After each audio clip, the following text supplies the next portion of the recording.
Real Madridni akşam namoyish qilgan 26-27 sezon formasini giyib, sizlarga bugun do'konimizda katta assortimentda kelgan butsilarni obzor qilib beracakman. Buning uchun videoga like ni tirsattirib berasiz. Men size obzorni boshlayman.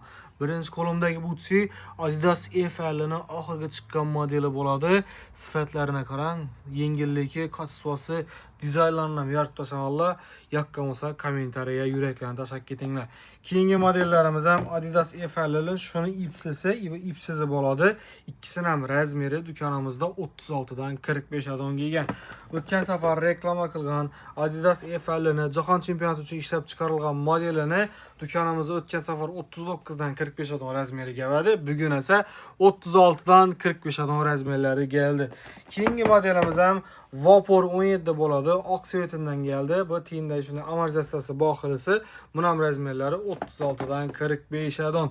Adidas EFL'ni jahon chempionati uchun ishlab chiqarilganini yangi svetindan ham kelganmiz. Yana ko'rib tursa, hali jahon chempionati boshlanmadi, lekin jahon chempionatida giyiladigan butsilarni o'sha futbol shopdan to'liq razmerlarni topsangiz bo'ladi.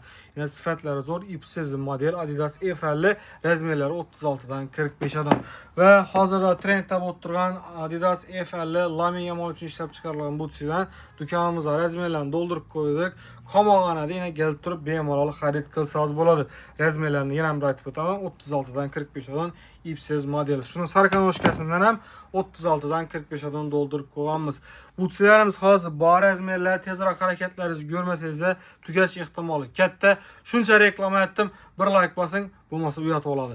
O'zbekistonning hamma joyida dostavka xizmatlarimiz ham bor. Bizani kuzatishda davom eting. Shuni oxirgi yangilikdagi butsilar faqat futbol shopda bo'ladi. Bundan tashqari bularni bo'lib to'lasha, ya'ni uzum nasiya va alif nasiya orqali muddati to'lab futbol shopdan xarid qilsangiz mumkin.